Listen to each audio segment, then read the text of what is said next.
This is the GV Podcast, a variety review podcast featuring two of the three idiots giving their thoughts on cartoons and anime. This is an opinion-based podcast, and there's no way we're saying our thoughts and opinions are objective. Keep this in mind and enjoy the show. We've been asking too many positive questions. Which turtle weapon do you hate? 10 seconds. The staff. Size. The size? Yeah, size are the worst. I hate Size. I hate the stick. Everybody, my name's Mayhem. It's Highlander 83. Oh, I'm joking.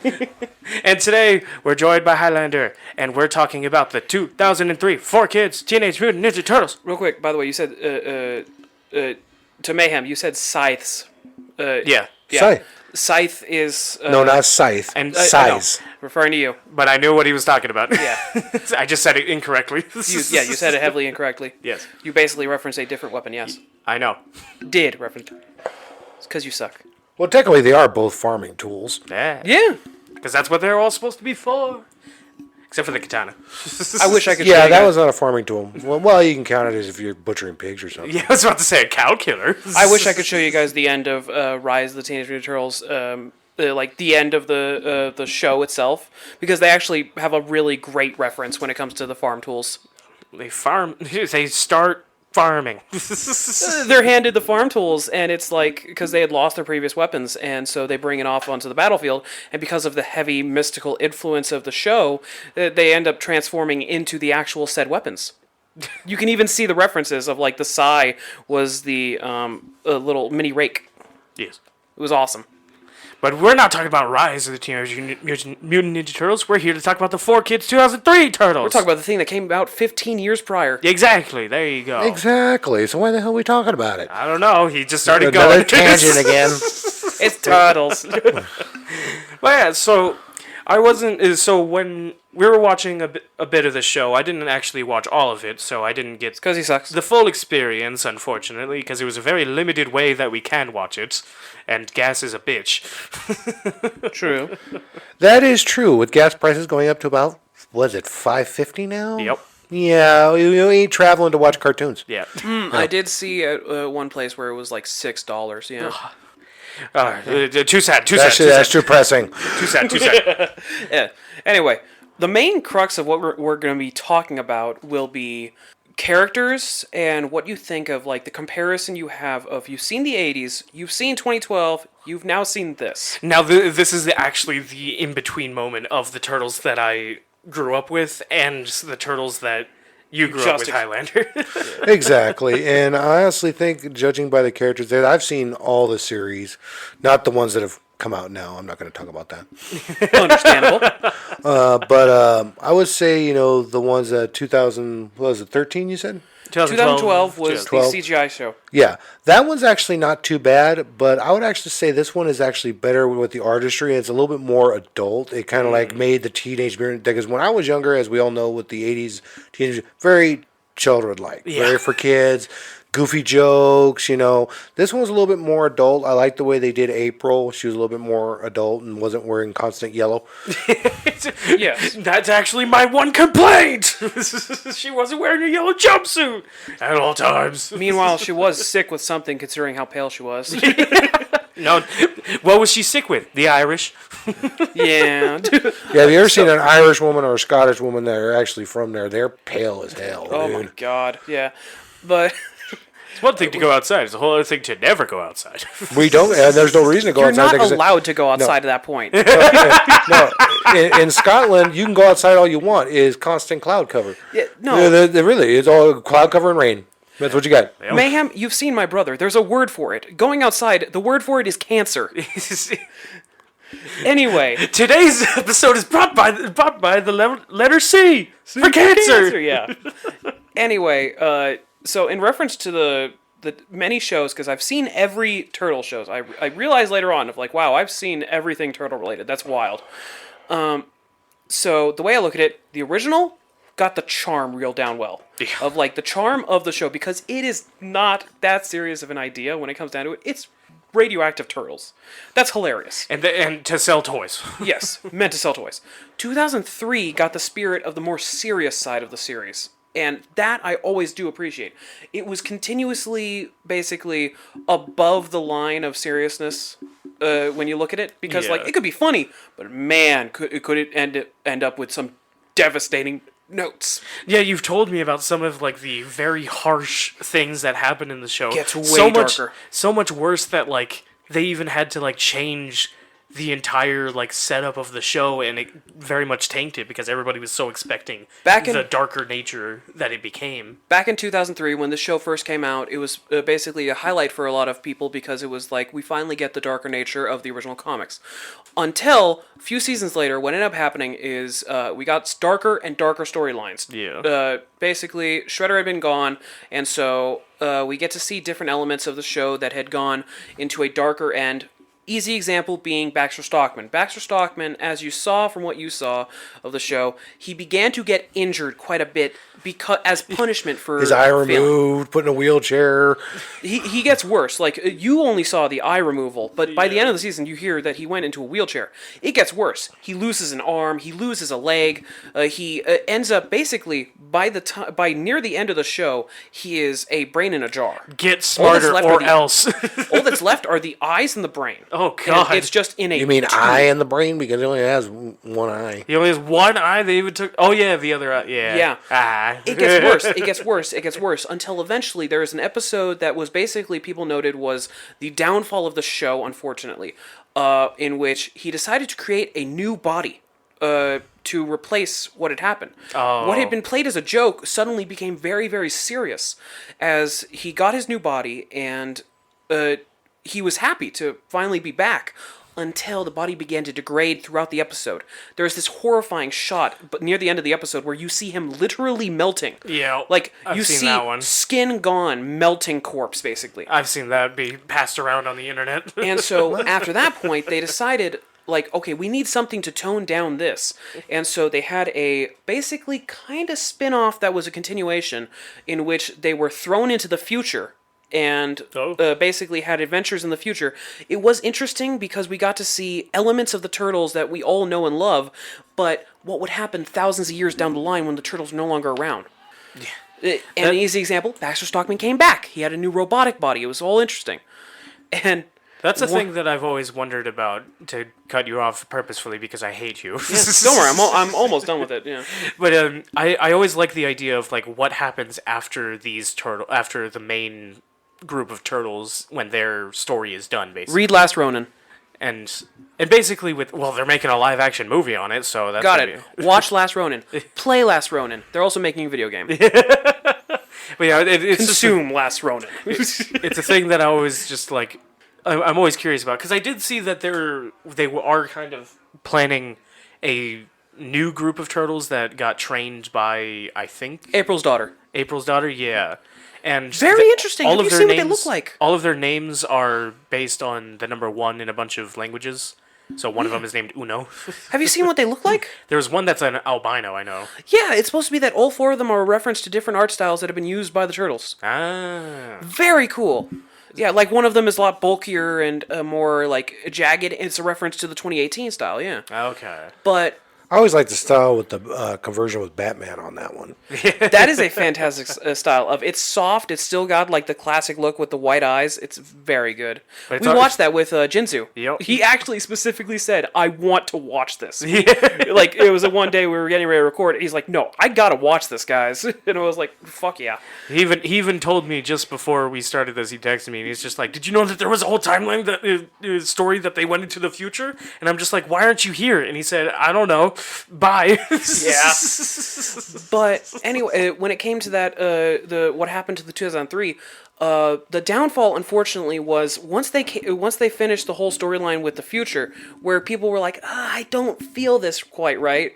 There were elements of it that I did like, but obviously it was a downgrade because of the fact that they got more silly. They got a little more goofy. Until eventually comes the final season. And unfortunately, basically, it was this whole thing where they finally went back to the present. They got to finally return. Back to the past. And it didn't have the same energy that the first 5 seasons had. No, it did not. Yeah, and it's very unfortunate because, like, you even look at the original 5 seasons, I'm pretty sure it's 5 or 6. Either way, Those first seasons were fantastic, but that last season of those original seasons was the one that you can't find in most places. Because it's that bad. It was that bad that they actually did not put it on most streaming services for the longest time. Isn't it crazy how creative freedom allows people to make some of the best content ever, but then as soon as the company comes in and goes, no, stop being creatively free. Well, what I hate about these streaming services that do that is that they'll have movies on there. I mean, all you have to do is rate it. Like, you can rate those like, okay, these are darker. You can put them as like, I don't know, PG-13 or something. Yeah. You know, and put it like, and, you know, parents should look at it and go, oh, you're only 5, you're not 13, you ain't watching that, it'll scare you. Why do you It's think like, Netflix Kids exist? Exactly, but it's like you watch all these streaming, oh, we can have that, it's too dark, but then you'll turn right around, they've got aliens on there, Predator with spines being ripped out, and it's like, well, oh, that's okay. I mean, don't get me wrong, I love those shows. I'm just saying, it's kind of like, are you stupid? I'll show that to my newborn baby. Yeah, I mean, they won't have it on Hulu, but that Hulu has Rick and Morty on it. It's like, or South Park. It's like, are you serious? There you go. I'm like, what are you doing? Rick and Morty, South Park? I mean, Ren and Stimpy was cutting edge when I was a kid. Oh, God. It's like, you know, I mean, but they have those on there, but oh no, we can't have that. You know, kids will get upset. It's like, really? Are you watching all the rest of the stuff you got on there, or what are you doing? It's either do censorship or don't. It's like, oh, we don't like the guy that drew it, so we'll make up a reason why we don't have it or something. Or When it comes down to it, it is also the reason why, when it comes to all the series of Turtles, the way that I look at it for me, I put them all equal in terms of likability. The original, I like it most because of how, like, charming it is. The 2003 I like because of how interesting it was to see, like, the origins of the shows showing off how dark it could be. 2012 was the perfect blend of both. Like, it was uber silly towards the beginning, but then once you get towards the end, you have some of the darkest storylines, including actually seeing Shredder get decapitated on screen. Hell yeah. Very or what sick. happens to Karai in that one. That was pretty sad. Karai was heartbreaking. Like, her entire storyline. But then you get 2018, where it's very obviously for a younger audience. But what I also appreciate is that they're like, okay, we're for a younger audience, but that doesn't mean we're going to babyfy it of just like, look at this 3D model of Raph that's shittily walking through a wall, basically. No, they made it a beautiful show in which the animation was stellar and obviously inspired by anime, as the Turtles would be. I don't know about that. I've seen the 2018 is no. Watch the movie. Genuinely. No. In terms of the animation, I mean. Like, no. oh, we're talking about a different one. Like, I think you're talking about, like... I saw the one on Netflix. Mutants That it looks Mayhem. so... Yeah. It looks so... No, I'm not talking about Mutants Mayhem. I'm talking about the drawn anime one on Netflix that had a whole bunch of Spanish titles on it, for one thing. And I don't know what you're talking about with that. Like, genuinely, there is something wrong with your version of the experience, because that was not the case in what we watched. We watched it pure English, no subtitles or anything. Oh, no, there was no subtitles. I'm saying the labels of the episodes were in Spanish. It was completely in English. I don't understand. That's hilarious. We got it in English. Your Netflix accidentally localized with Mexico. Yeah, it's just like, but I watched it and I was not that. And also, That's like the like anime saying, style. There was no fluid. They looked very flat and just like they looked more flat than the ones that were CG. CG you expect to be somewhat flat because it's kind of like You're looking at it from a specific angle, so some things are gonna look a little. yeah. That's what I'll give. That's my only problem with Transformers Prime. There's some shots of Megatron that literally looks like he's cross-eyed. Yes. Yes, I've seen the Prime is a pretty good show, but yeah, some of the animation is kind of like, what'd you do? Yeah. But in terms of... That's why you don't go to work drunk. Yeah. To move on, we can mention, like, once again, in terms of how much each person has watched. Mayhem, you've watched, like, I would say the first 10 episodes or so. Yeah. Highlander, you watched the full first season. Yes. I obviously have watched, like, the entire thing. Yeah. Mind you, I watched it all. Great. I'm just still there. You know, other people have jobs. Yeah.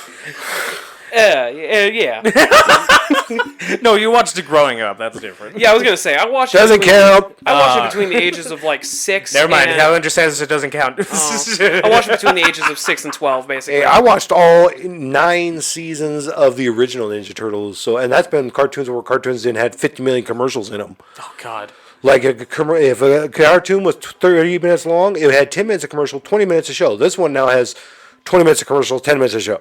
Yeah. One way we could also celebrate watching so much of the Turtles is we could actually watch the movie that is meant for this show called Turtles Forever. Ah.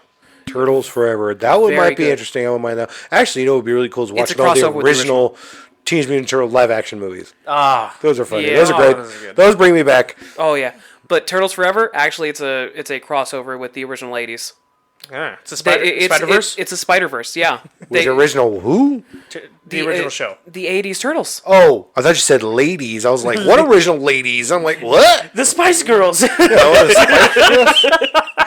But yeah, Paul Abdul, what are we doing here? You know, the only one that did a song for his Turtles was Vanilla Ice. the only heads up I would have to give you is the fact that when it comes to Turtles Forever, the way they portray the '80s Turtles is like you could see. It is a bit of the contempt that the 2003 show has for the '80s. Of they just look at the '80s and, oh god, they're fucking stupid. Oh, I think I did see that one where they both merge at the same time and they're like looking at one another, and the '80s they look like the '80s ones in like a 3D world. That was going. 2012. Yeah, I still remember that one. 2012 also did a crossover where they gave a lot more respect to the 80s version, but 2003 it did play up the joke of just like, well, when it came to the 80s Turtles, fortunately they're really silly. I find it so funny that they keep like referencing back to like old versions of the Turtles. Yeah. And it's also an interesting thing with the 2003 is that it like the 10 episodes that I watched, I still got a pretty good impression of how good the rest of the show is going to look. Like I'm gonna pivot into the art and animation and all that kind of stuff. Like Every panel, every image of it looks like a panel from a comic. especially the 2003 where it's just like they I think this is actually my favorite design for the Turtles. Oh yeah, They're- absolutely best design. My favorite design of the Shredder. Well, the I Shredder, I got- don't like the fact that the Shredder is also part of the Krang. That bothers me. And that's the thing that you didn't know, Mayhem, of when it comes to 2003 Shredder, they have actually a whole story. You saw the Krang was showing up in those last episodes we watched. The three people talking at the same Yes. time with the same voice. Basically, this was the beginning of, you know how in 2012 they showed off the fact that Krang was a part of like this massive alien race? That there was a bunch of that they were known as the Krang.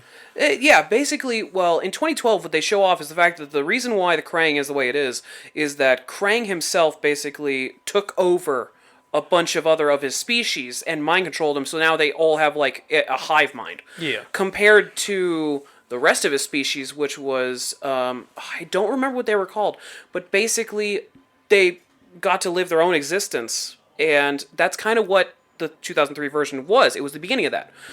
It's their of own making- species. Like, not named Krang, but very obviously they are a member of Krang's race.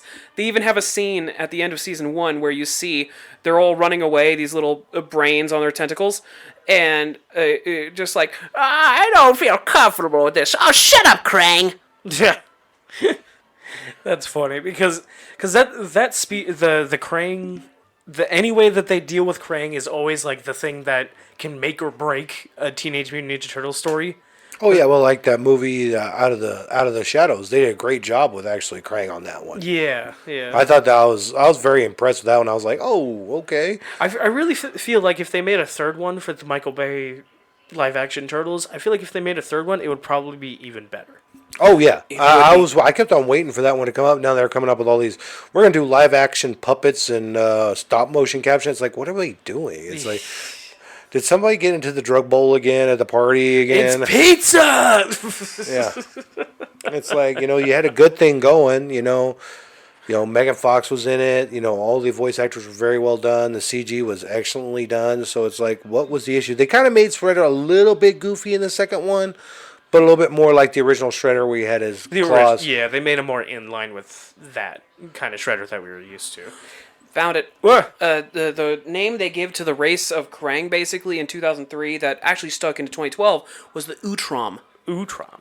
And that's why they made the ooze. It's in 2012 they actually handle it a very interesting way of basically like I said, mind controlled hive mind, while the Utrom are basically trying to fight back against Krang itself. Yeah. And we actually end up seeing like they have all these different specific Krang that were like the top brass of the Krang. And one of them is the 80s version. Ha! Yeah, they have a whole thing where he comes in, and they do make a bit of a joke of just like, how the fuck are you still in charge where you're at? You're kind of an idiot, man. Well, I'm smart in where I'm from. Don't knock it till you try it. Listen, when you're working with Shredder like mine, it's, you know... You know how he gets. Come on, guys! But yeah, I'm crying! going back to the designs of the turtles, like this Raph is my whole- favorite. The whole designs of them all and their personalities are a lot more in line to my perception of what the turtles should be. Like, obviously, they're inspired by Daredevil, like that kind of stuff, where they're a lot more in line with their superhero, like, responsibility stuff. Yes. And even so much to see that in the episodes that I saw, that Mikey was actually... Like, everybody made, like, their quips every now and then, but Mikey was, like, toned down way a lot. He wasn't as goofy. Yeah. You know, they had their seriousness to him. Like Donnie, even though he stopped making like stupid machines, but he still made machines, but it was pointed to what they were doing. Yeah, like, actually, like, I got a thing that'll help us, guys, and it blows up, and it's like, no, he actually is going to make a thing, and it's going to help. Of all four turtles, I would say the one that got the best highlight of, like, this is your personality, would be Raph. This is the kind of Raph that is definitely inspired by the original live action movies. Yeah. He's definitely inspired. Yeah, where he's very Brooklyn. He's brash. He's best friends with Casey Jones, and they roughhouse all that kind of stuff. That's some nice steel you got. Where'd you get it? Yo, mama. Yeah, where he's like, he's gonna make jokes, but it's at your expense, basically. Yes. Like, Raph is... This is the Raph that we need to always have in all of the Turtles things. You lost it when you saw his interaction with Casey, where it was like, you bump him in the shoulder. With, like, two friends... Bumps in the original show. They said my refrigerator was running, so I destroyed it. My refrigerator is running, so I broke its knees. Yes. But yeah, so just Casey Jones is just such a better character now, and the very fact, like, the moment that I saw that April and Casey actually met for the first time and started talking, and they immediately hit it off, but obviously she's just like, you dunderhead, because... Obviously, he's more in line with the Turtles. Yeah, I like the way they show it off of essentially their relationship is similar to any New Yorker, like, at that time relationship of just like, the fuck are you doing? Fuck like, you! Yeah. That's pretty much a relationship, yeah. Yeah. Add in a mix of New Yorker, and that's what you get with this one, yeah? Which means volatile. And April apparently had, like, a dad that owned an antique shop, and he might be dead now. You never know. Well, that's actually from the original live-action movie because she went to her father's place and he had all those antiques. He ran an antique shop. Yeah, okay. It's interesting that so many of the older Turtles actually do reference her dad in some way of just, like, some importance with her dad in terms of location. Yeah. But 2012 was the first one to actually have it be like, no, her dad is important to the plot. Which is a very interesting thing for a lot of these kind of shows where it's just like, the parent is actually important and not just the one that shows up, like Splinter being the only adult.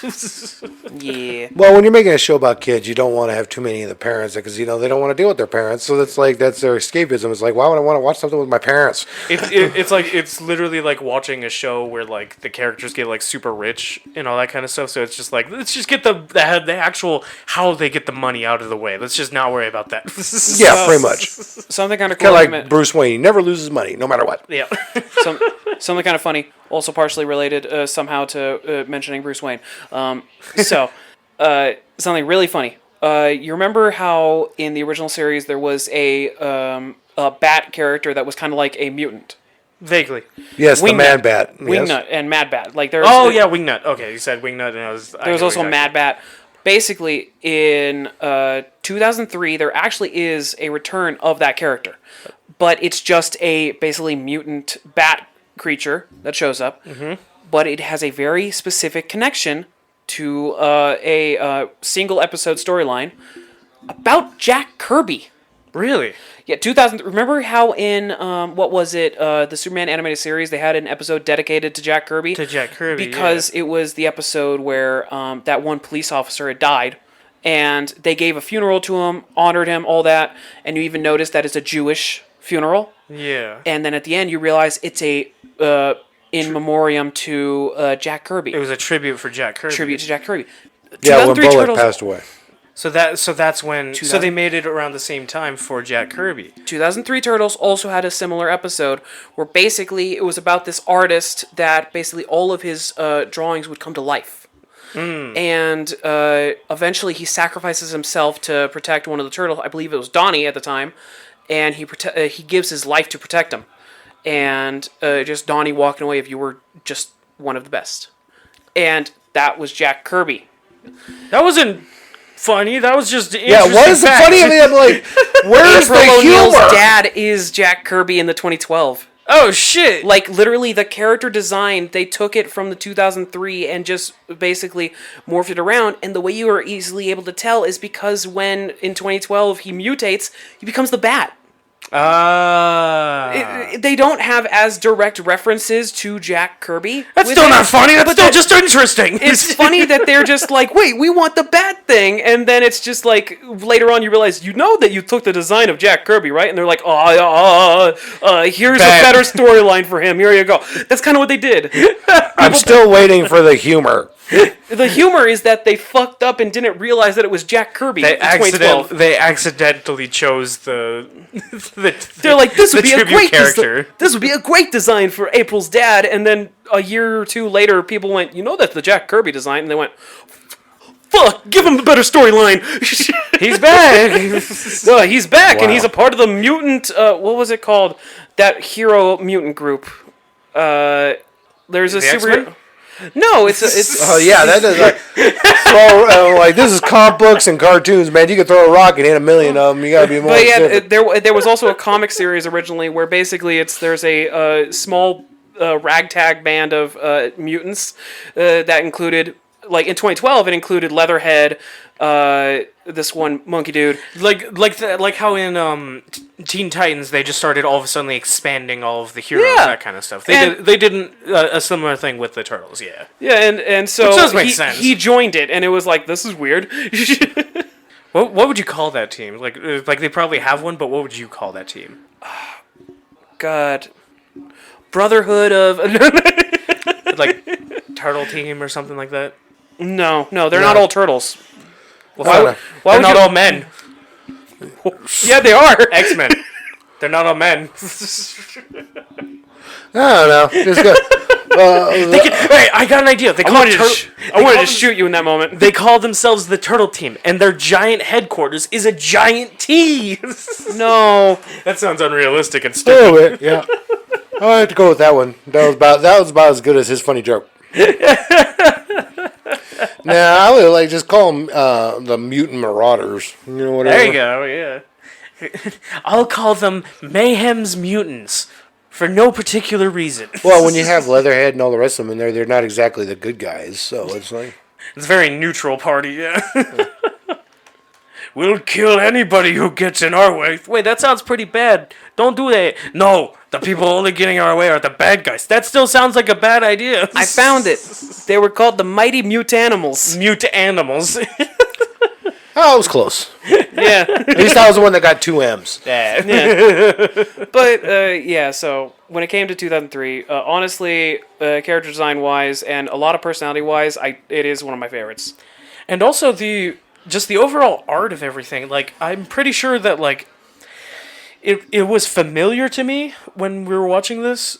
Like, the designs of characters, but You flipped through the channel once and went, this is boring, and skipped it. What are those guys doing? Why are they talking so slow? I'm gonna go watch Star Wars. Why does that one talk funny? Raph talking and making the best quip. He talks funny. I don't like him. I wish New York was a real place. But no, it was It's a good thing it's just one of the circles of hell. but when we were watching it, it was Static Shock, that like very very visually designed to look very similar to me. So it was interesting to be like, this old thing came out around the same time that I was watching this other old thing. Oh, they had a crossover. They did? No, I'm lying. Well, fuck you. Yeah. I don't think they're gonna have a Turtles Star Wars crossover. That is Static Shock. Static Shock? No, they wouldn't. But yeah, it I know. was It's just like, what's a great way to fuck with you right now? but like early, like way back when we were watching the animated universe, was that what it's called? The DC animated universe, Yeah. and yes, when we watched the seizure warning that was Static Shock. Yeah, we We skipped more than half of that show because of how much that the power that he had would flash on the screen. Well, not only that, but he's just boring. But later seasons, it actually got really good. Later seasons got better. It was early seasons that he was. Yeah, kinda boring. but I'm a first impression kind of guy. You know, grab me in the first season. First buy impression, yeah. Me. You know, I get gone. But yeah, the art style was very similar with Static Shock, and I actually just really like that art style for characters and that kind of stuff. Kind of like the evolved '90s Batman art style that kind of like became the 2000s-esque design of a lot of like regular shows with wild, the with change in superheroes and all that kind of stuff. And the Turtles especially, because obviously when you're making a show about your main character is gonna be the first character you make, obviously. So the designs of all the Turtles, they're all very uniform. They didn't go for them looking different at all, except for the headband colors. Splinter, this design of Splinter is a top 3 design for me. Like, it's a good, solid Splinter design, but it's not my number 1, I'll say. Yeah, I'll give you with that one. They try to make him a little bit too old looking, like an old rat. Yeah. I'm still of the camp that the best version of Splinter is from 2012. Because he was actually like a... Yeah, because he got turned into from... Because he was human, became rat, yeah. Yeah, he's Yeah, human. oh my god, that's the thing that you just reminded me. They did the fucking storyline in this one where Splinter is the fucking rat of Hamato Yoshi who got trained and in a cage, and Hamato Yoshi got killed, and Splinter scratched up and messed up Shredder, and he now has like a vendetta against this rat. Well, he scratched up Han's face. Hans, yeah, Hans Han of the face. Purple Dragons, yep. But it's just like, and now he's training his turtle children, and it's just like, god damn it, I hate it when it's like it's this kind of story, and then it's like in Transformers when Unicron is Earth. It's like whenever that happens, I'm just like, if you don't do this really well, then I'm gonna hate it. Yeah. Well, 2 and 3 did it okay. You know, there's been 2. I don't know which one's the exact origin story of Splinter. I've seen both, where he was, the original cartoon where he was the guy that turned into the rat. He's either the guy or just the rat. Just or a matter the of rat preference. that got turned into a human. Yeah. Which doesn't make any sense because the way the ooze works, it's where the last thing you touched. Which is like that makes sense for like them all becoming humanoid, but still I like but But the last thing the rat touched was the turtles. was the turtles. Yeah. Yeah. So it's like and it explains what where it's Hamato Yoshi. He touched turtles, but the last thing he touched was the rats before he touched the green ooze. Yeah. But it's so funny to me that they always that whenever they choose the rat version of Splinter, that he's just the rat, it makes the Shredder Splinter rivalry so much more funny because I fucking hate that rat. Yeah. Well, you kind of look at it as kind of like the old saying of the student coming after the one who killed his master. Yeah, so, yeah. Kind of how they put it. Not, you turned into a giant rat. Okay. Okay. I'm running the Foot Clan, and I'm rich, and I have a skyscraper, but you're my immortal. Now, that one, to me, they're both kind of comparable, because it's kind of like, well... But at least when 2012 did it best. But at least when it's the guy and I took actually, your fucking daughter. yeah. But at least when it's the guy, it can make sense more in the rivalry that they had when they were training, when they grew when they up, hated that each kind of other, thing. Like that makes sense. Duke, you're holding your phone in I'm going to show you something. Yeah. I'm waiting for me to show you guys the Shredder reveal of Season 2. What happens? What happens to Shredder? Oh, he's a Krang? Yeah, he's a Krang. That's the only thing that disappoints me about it. It's like, they made him a Krang. Aww. Okay, I can tell you, when we get to Shredder, I can tell you actually the full, bizarre story of Shredder that they make. Cliff Notes It's version. what? Okay. Basically, there I was... just gave him Cliff Notes. Okay, No, Cliff Notes basically, it's version. ancient Japan. There was a actual Orokusaki Shredder, and that is apparently what inspired the Utrom Shredder to become Hamato Yoshi eventually taking over Japan and having a whole thing of being the Shredder. Mm-hmm. Meanwhile, there was a whole thing of the spirit that was the original Orokusaki, the Shredder, still was kind of dormant in Japan, and so that's what the 5th season is kind of about, of them going after like the mystical elements of Japan. Okay. And fighting evil Oni Shredder. And that's where they got the idea in the 2018 to make Yes. Shredder a Oni demon sort of thing. So Okay. basically, they want to make people feel better because people were also pissed about Utron Shredder until we got the knowledge of like there was a Shredder that inspired Utron Shredder. Okay.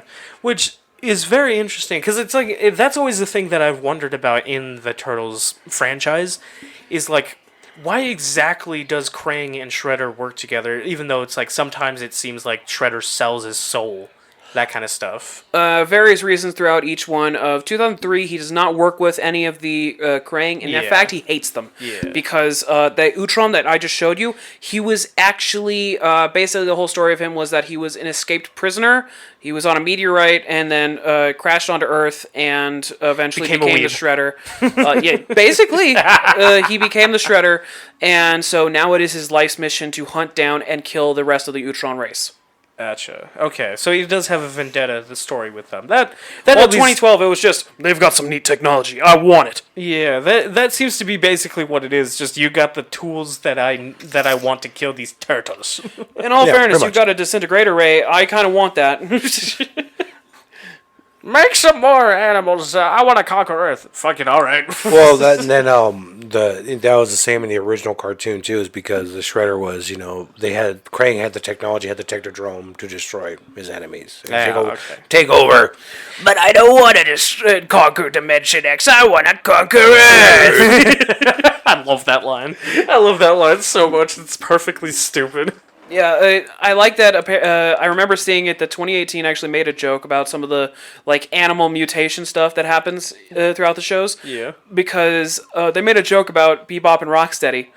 They kept showing off a rhino and a boar throughout the entire show. They never mutated it, but they just kept showing it off. Just whenever somebody would go to mutate something, it's just like they're right there. No, not yet, not yet. And then later on, at like the end of I think the 2nd season, we have this whole thing of, you see they're at a zoo at the beginning of the episode. It's like, we gotta hurry up and stop him before he gets to the rhino and the boar, otherwise he'll be unstoppable. And then it goes to a new plot line. It's like, that's hilarious. Oh, jeez. that was actually a thing I was just thinking about. I can't remember if I asked this already or if you answered. But Bebop and Rocksteady, do they appear in 2003? They don't. No. Really? Once again, they remove a lot of the kitty elements. Kitty elements in quotations. Yeah, they removed Bebop and Rocksteady. And Baxter Stockman, he does not turn into a fly, which kind of disappointed me. He becomes a cyborg. He becomes a cyborg instead. I thought the whole cyborg thing, I thought that was like that picture of him melting. I thought that was actually him turning into the fly. No, that's him melting and dying. Yeah. No, that's like the fly movie. That's a one-way ticket. Yeah. Yeah, no, there's... it was a lot. So they took out a lot of the monsters. Yeah. So they don't really mutate a lot of things. It's more like the crime in the city and then dealing with the Krang and Ghost Shredder. Some things end up mutating here and there. Like, I'll tell you right now, there's I can't pinpoint which ones exactly where I can think of, yes, that was a mutation. But you'll see it at one point. I'm going to show you guys something where we will see a mutation. Okay. And it's one of the best. That's right. If from memory, they actually don't do mutation throughout the entire show because the movie brings that up. Because the main way that they were able to get the mutations in the movie, The Turtles Forever, is through the 80s. Through Krang. Through Krang and, yeah. Because that's always a thing, I guess that's just the small reference that you get from the 2003 one is that the name of the Krang people, the Oolarks or whatever you call them? Utron. That there's the ooze and then the Utron. Yes. So, that seems to be, the only reference. That's very interesting that they leaned away from the ooze and mutant stuff. Yes. That's very interesting. It's a lot more focus on the sci-fi elements of the technology. That's what most of 2003 is. It's a very focus on the technology to help you advance. It's the reason why one of the major storylines, like you see it in 2012 as well, was the whole storyline of the Fugitoid and the Triceratons. Basically, the entire point of the Utrons and the Triceraton. Okay. I heard that. That's okay. It's just my hip. Yeah. But basically, the storyline they do for the Fugitoid and the Triceratons was they had the Fugitoid was basically a scientist who had a secret for a weapon the Triceratons wanted. Basically, imagine Oppenheimer on the run is what that was. Of like, no, we need you because your brain can help to make us so many weapons. It sounds like a Beatles. Oppenheimer on the run. Yeah. Yeah. Yeah. A lot of wild stuff happens throughout the show that I honestly, once again, I recommend you guys look into watching more of it. Like, I bought it on YouTube so I could log you guys in at any point and you guys can watch it. Well, I've got all the seasons on Paramount, so I'm fine. Yeah, there you go. But it was this show. Like I feel like if I did like in the I feel like I have the same opinion about this show, the 2003 Teenage Mutant Ninja Turtles. I have the same opinion about it as I do the 90s Batman. I wish that I watched it when I was younger.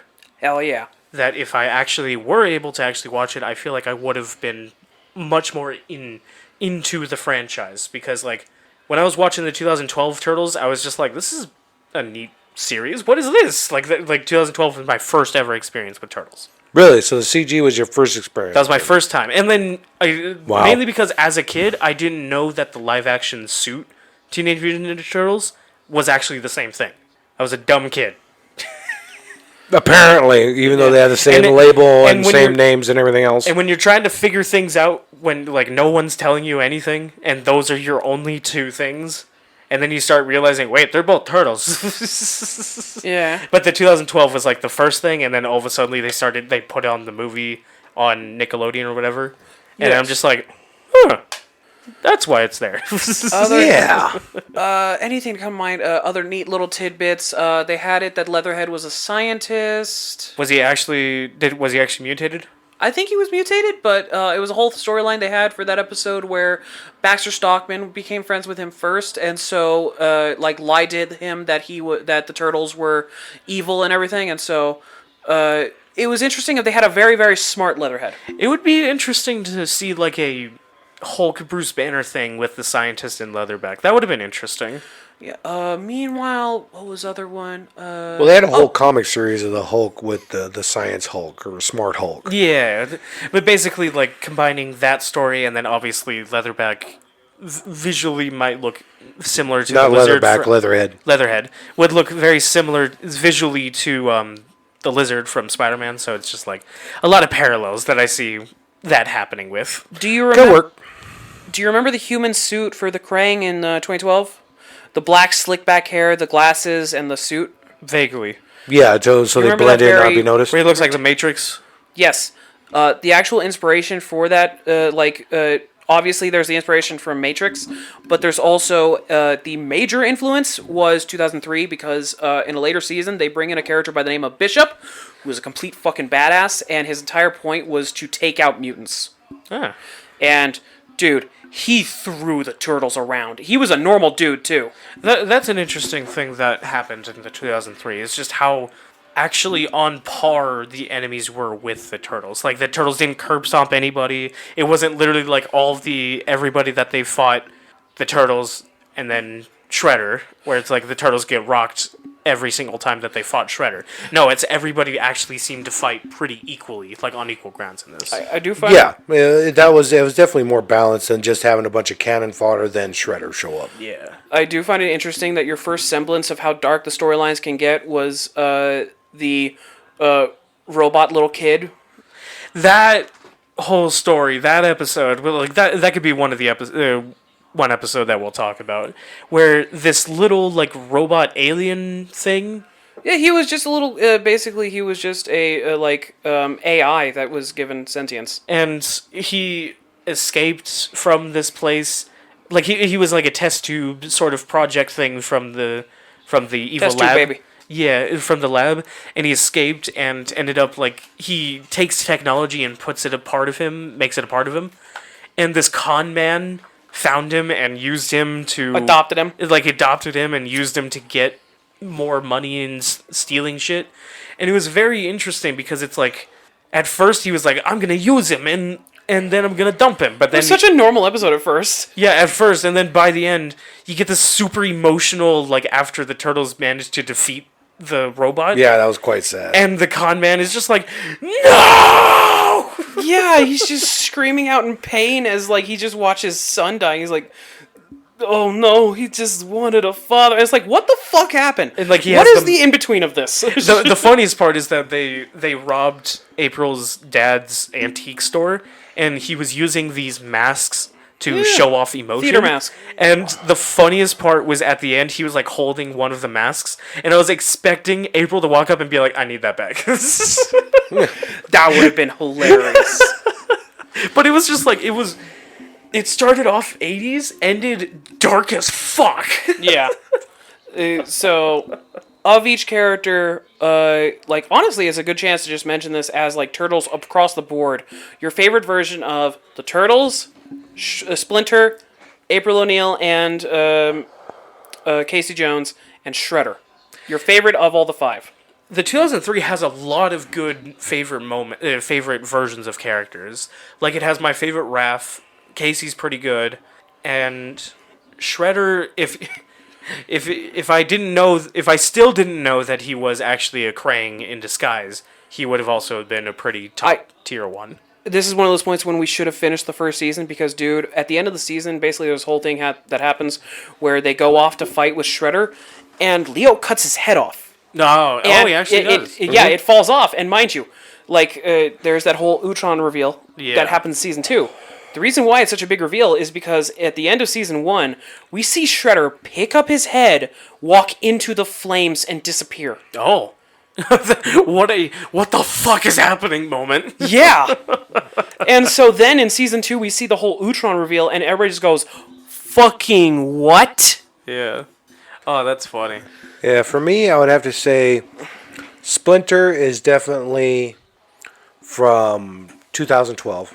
Same way with Shredder is my favorite 2012. Yeah. Yes. Favorite April is the 87 version. It's just, it can't be beat. It can't be beat. They try to experiment with each one after. And they really need to stop doing that.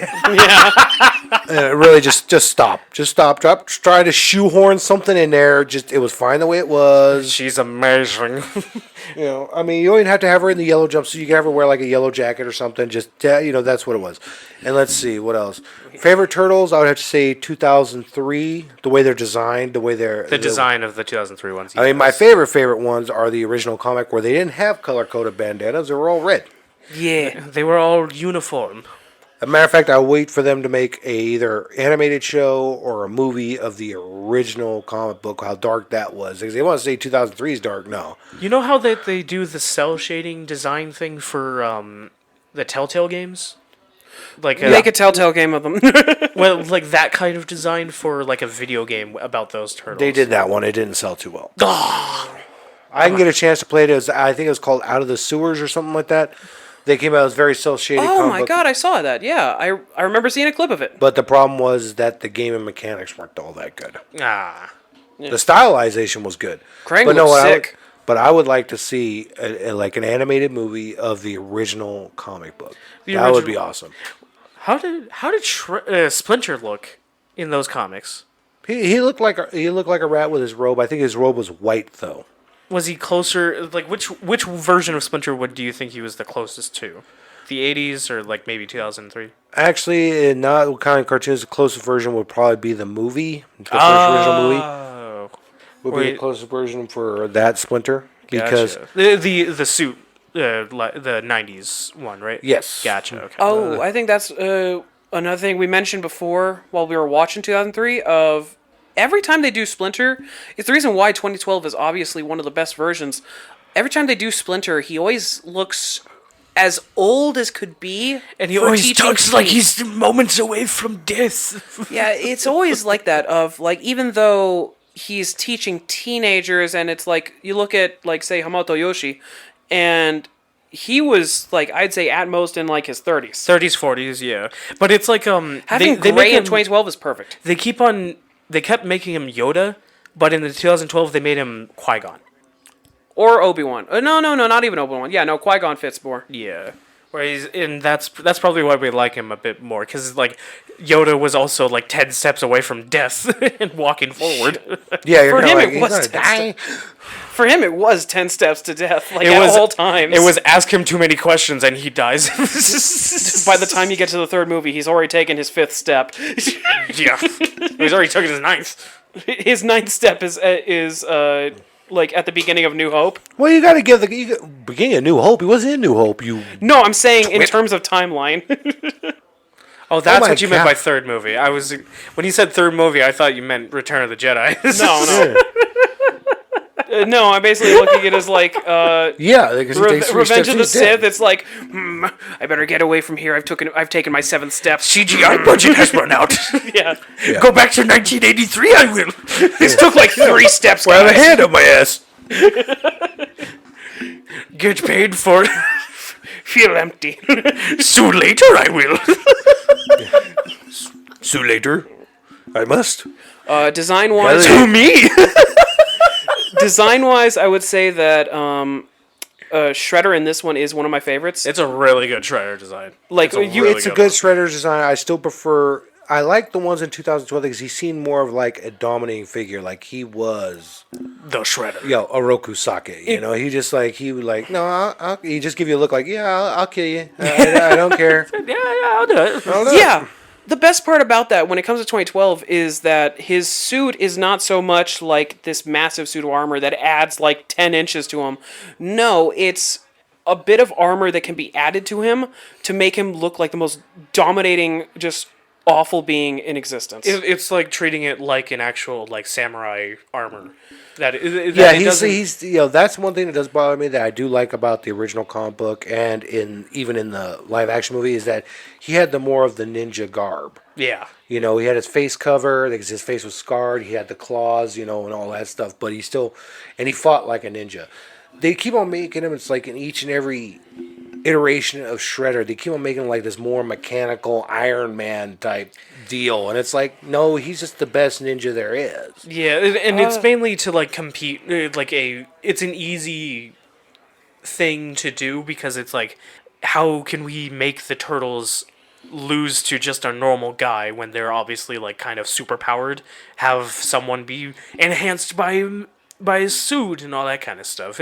But it does hurt the image of Shredder because obviously it's just like, well, you just take him out of the armor and then he's just a guy. But no, when he is by himself, still stronger than any of the turtles, that's the Shredder. Yeah, exactly. So How much- that's why I'll go with it. How much of 2012 did either of you guys watch? I watched up until the weird space shit started happening. Yep, the ride's where I stopped too. Once Really? it started to get into space and time continuum and warping, I'm going, okay, I'm Oh done. shit! I'm gonna be honest, guys. Like, I watched after that, and I would say my favorite parts are actually from after that. Like, okay, It was the barn house, where they were stuck at that barn house outside the city, like when that was happening. Like they're that's out there. They're out there in the marshes. Like, or you something. stopped there? Yeah. like they were trapped out, like they were exiled from the city or are something. you saying you stopped there? That's where I stopped. That's like The best part? that's like I don't know. It's just that area was where I was just like, I'm done. Okay, Bye, so turtles. for reference, I was going to say this of something interesting aspect of 2012. It actually has specifically 2 moments of Splinter dying. Oh, The spaceship. did I just miss Splinter dying? You got a fake out death. You got a fake out death because that's what the barn scene was. Like, they go off because they see that Splinter just goes off with Shredder, and so there was a fake out death there. I But no, the think- spaceship scene that you guys just mentioned, by the way, that was his first death. I think. Wait, Oh hold my on. God. I think that's actually what made me stop watching the show because you said that, and it actually like, that made my neurons started firing, and I was just like, I hated the fact that Splinter died. Okay, try to mention these things as quickly as possible. Of basically the spaceship scene that you guys were talking about, a whole thing of the Triceratons were trying to come and invade, destroy the Earth was their plan. And so they teamed up with their enemies in order to stop the Triceratons. And they get all ready. They've got everything set up, and while they're not looking, Shredder runs up and fucking stabs Splinter in the back and kills him. He fucking kills him. And that's everybody funny. watches as he just fucking dies. Like, no one can do anything about it. He's just fucking dead. As the Earth is actually getting fucking destroyed, and while it's getting destroyed, you get... the Fugitoid comes down in his spaceship, and he says, "You motherfuckers get in right now." They all run in, they leave, they watch the Earth actually explode. It's gone. I think Oh, I they do know a time why. loop thing, yeah. I That's think why I know stopped. why I stopped watching that, because that sounds like a lot of information that I would have hated having all at once. And then they time travel back in about a month. And that's another point that I would have also hated. Yes.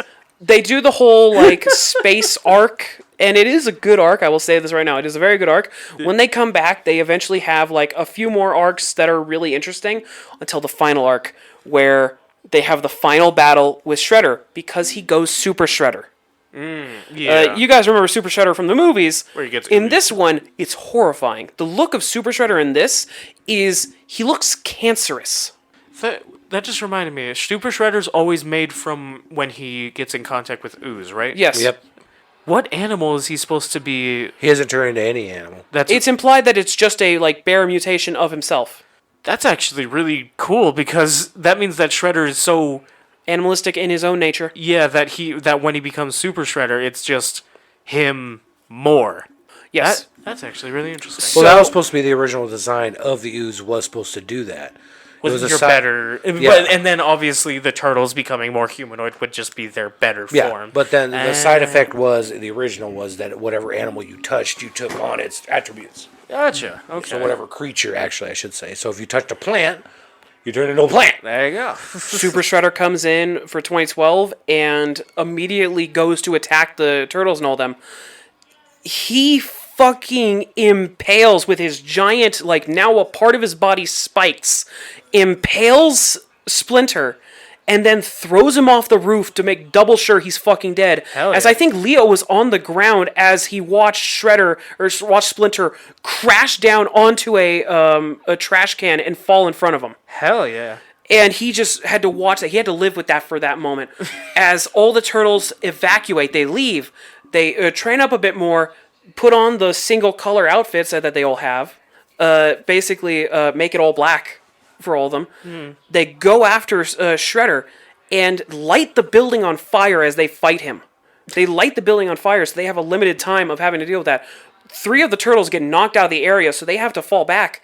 As Leo's the only one left to fight Shredder, as he goes for the killing blow and takes his head. And he walks in and shows his, what looks like a fucking mutated skull, and just says, "The Shredder is no more," and throws it in front of him. All right. Most sick shit ever, and it's why the show got canceled. Yeah, that's what we'll do it. This has always Also, been an probably interest- the demonic ritual that was meant to bring back the Shredder, probably that as well, in which Satan, Mark Hamill, popped in. Hell yeah. But this has a been a wild very episode. interesting I walk don't know why you back. brought this up either. We're talking about 2003, now we're talking about 2012. Let's talk about sick Shredder design. Yeah. Sick. But so this has been a very interesting like rediscovery of the original franchises that I've always known about, but never actually consumed a lot of pre-2010 content of a lot of these shows. And to revisit these two versions of the Turtles, because obviously I'm more in line with the 2012 Turtles, it was very interesting because going from the original, just like the goofy, completely different from the comics, quips and giant length series that was the 80s Turtles, and then the more serious 2003 show that we just went through. It was very interesting to see how a series starts that's very unique, it gets canceled after a long time, and then gets brought back to tell a new story. It's very interesting to like see what they do with it.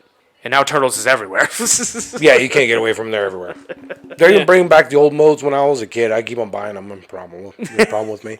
I'm so excited for Last Ronin getting as many adaptations as it is.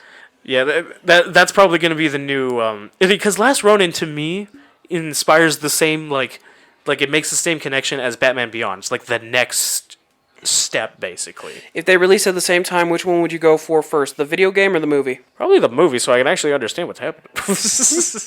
They'll probably make the game only on PlayStation 5 or something like that. They'll probably do that. Or it'll stay there in, game development hell, spinning in a circle.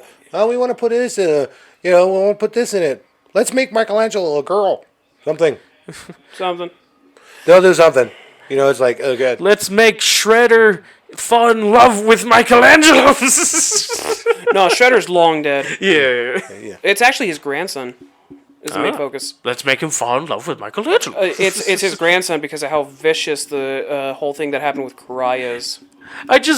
So there was like an art gallery that like opened up a display, like a whole exhibit about Michelangelo, and to do PR about it, like to promote it, they had someone in the suit as Michelangelo the Turtle, and they started taking a bunch of pictures of him going around and looking at a bunch of the exhibits.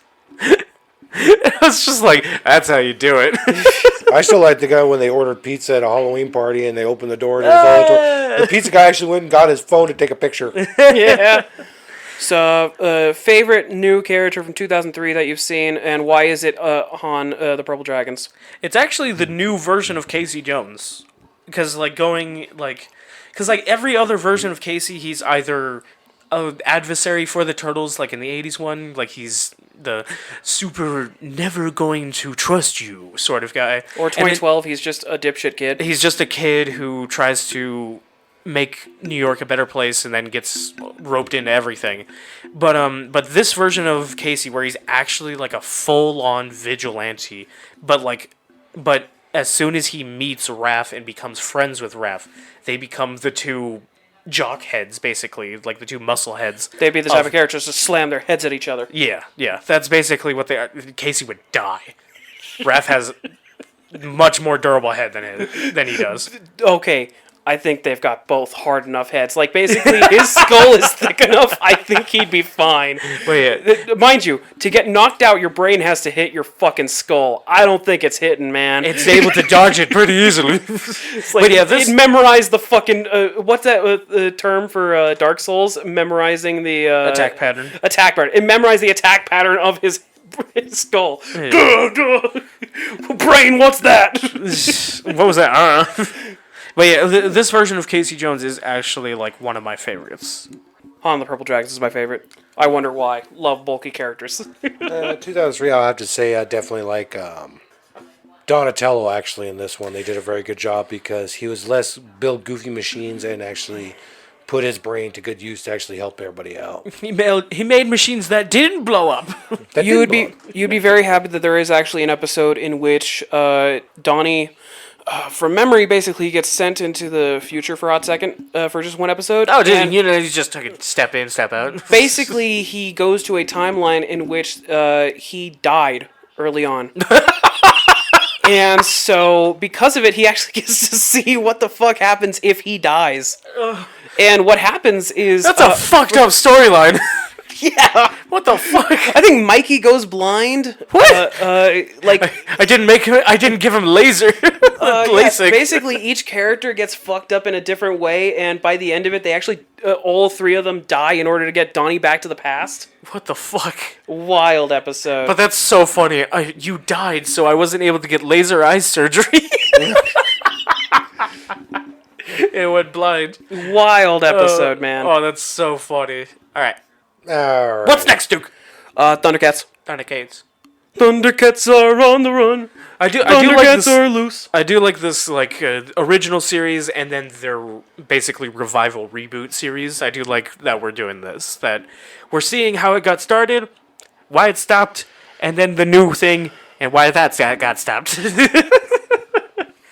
Yeah, thank you everybody so much for watching. If you liked it, subscribe for more, and we'll catch you next time. Anything to add? No. All right.